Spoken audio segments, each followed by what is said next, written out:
Even as we move beyond Election Day, more and more people are still asking, why didn't the pollsters see it coming? Why didn't they see a Trump victory in the offing? And it's an important question, not just methodologically, but because of the political blind spot.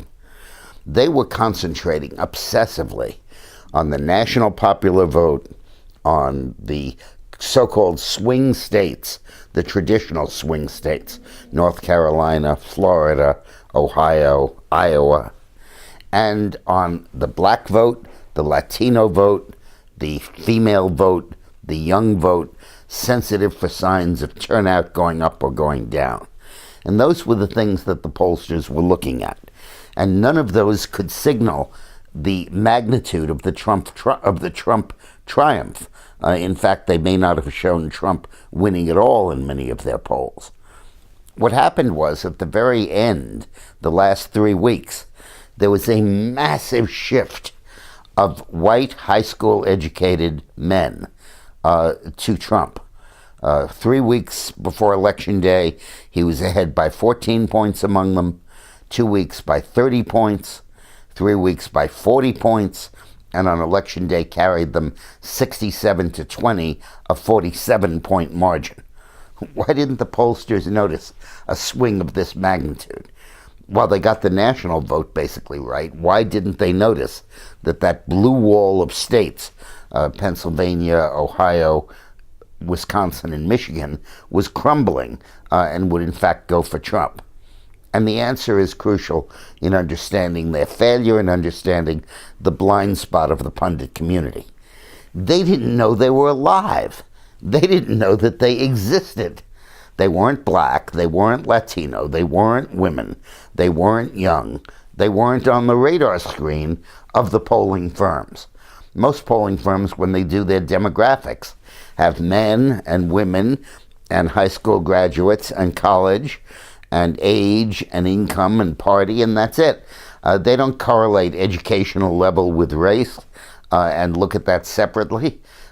They just didn't have a banner point, that is a subset that they studied for white high school educated men.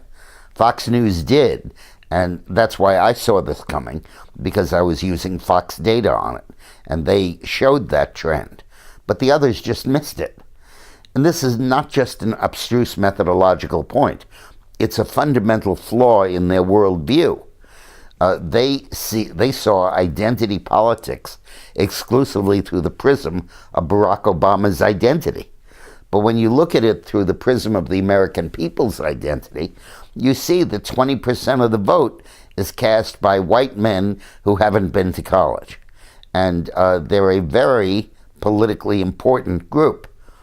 And the fact that they weren't even on the radar screen of the pundits shows that their feelings that they're overlooked are indeed quite accurate. And because they didn't see that group in play, they couldn't imagine that Pennsylvania or Michigan or Wisconsin would be in play. And instead they focused on the traditional states of Ohio and Florida and North Carolina. Now, they should have seen it in Ohio, because they were focused there, and they should have seen that while Trump was running only 1 or 2 points better than Romney in Florida, he carried it by 1, Romney lost it by 1, he was in fact running far ahead of Romney in Ohio, which Romney lost by 1.5 points, and the polls showed Trump winning by 3 or 4 or 5 or 6. He ultimately won it by 10. They should have seen it happening in Ohio, but they didn't pick it up on their radar screen. There were no polls, none, except for one Republican group called Trafalgar that came out at the very end that showed anything in Michigan or Pennsylvania or Wisconsin. In most polling firms just didn't poll those states in separate breakouts. So they got it massively wrong because of a massive blind spot, not just in their methodology, but in their psyche and their consciousness. And we all share that defect in this country, and that's why those people feel forgotten, and that's why they voted for Trump. Thanks for watching.